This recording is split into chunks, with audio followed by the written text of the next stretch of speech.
Now, it's hardly news that many of us are doing it tough, even to the extent of being forced out of homes because no one can afford the mortgage. There's now a survey revealing that some of our most crucial workers can't afford to live in any of our capital cities.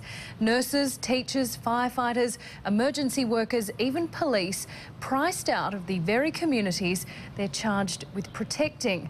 David Richardson on the extremes of those who face a long-haul commute daily. I hate getting up early and driving in the dark, always driving in the dark. It's Letitia Harris's daily routine, a 4-hour return drive just so she can get to work as a firefighter, work that's crucial to all of us. There's plenty of people on the road to make me feel better. I know I'm not the only one that's travelling. It's not even 6 o'clock in the morning, and already the roads into Australia's biggest city are flooded with people heading to work from outlying areas because they can't afford to live any closer. And it's happening in every capital city in the country. And the worst affected are some of society's most vital workers. Oh, well, it's pretty hard. You've got to travel, get up early in the morning, first day shift, get up about 4:30. For a 7 o'clock start. Yeah, I actually left 3 o'clock yesterday afternoon to get here for this morning. I live at Nambucca Heads, or just past there, so I fly down the night before. Fireman Paul Collins and Graham Langford can't afford to live in a capital city, so they commute. Graham lives 6 hours away by road from his work. It's cheaper for him to fly down for a 4-day shift, bunk with mates, than it is to rent or buy anything in the city. If you could live here, would you? I mean, that would be the ideal, to live close. If I couldn't live and work down here, I'd like to live and work up there, but you've got to go where the work is.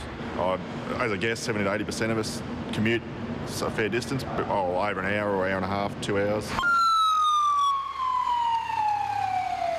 They're the people who serve and protect us, save lives every day.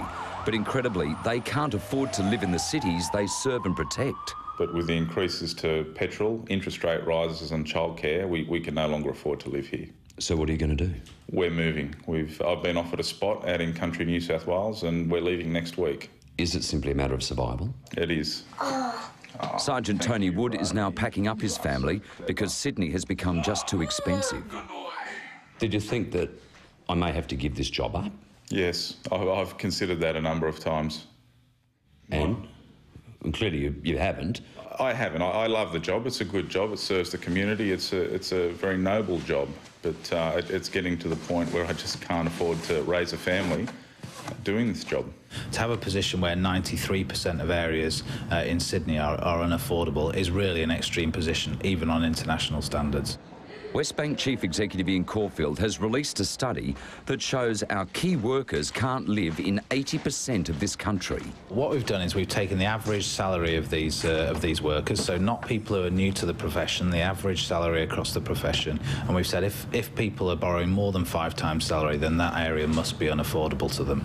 Sydney is by far the worst. Only 2 areas in the west affordable for our teachers, police, firefighters or nurses.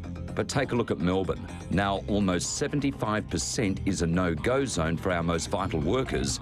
There are only 9 local government areas they can afford to buy houses in. 70% of local areas in Greater Brisbane are now too expensive for those key workers. While Perth is completely out of bounds for nurses, teachers, firefighters and ambulance officers. Only police can afford to live in some suburbs. Well, what this Bankwest survey shows is that things have clearly got worse over the course of the last 5 years. Whereas 5 years ago this was a problem really linked to Sydney and Melbourne, it's now a problem across every capital city, and in particular in Perth and Canberra it's got really bad. What will you make of Adelaide? Will you make a home? Make a splash? Adelaide is by far the most affordable and has gone on the offensive, promoting its housing affordability to attract people to the state. It's the only city that has suburbs where our emergency workers can get into the housing market. Is it going to get worse? Yes. Based on this Bankwest survey, what you can clearly see is that over the course of the last 5 years, whilst house prices have gone up by 66%, the salary of these key workers has only gone up by 31%. And frankly, I can only see that getting worse over the coming years. I'd love to work closer to home. It'd make life a lot easier. Spending time in the car isn't much fun. But it's just what we have to do. For emergency workers like Letitia, it's grin and bear it time. Continue the long, mind-numbing drives to work every day and just hope things improve. Keep commuting, keep paying and keep struggling and hopefully things will improve in the future, I'm hoping. David Richardson reporting, and just for the record, emergency service workers received a 2.5% pay rise in the latest budget in New South Wales.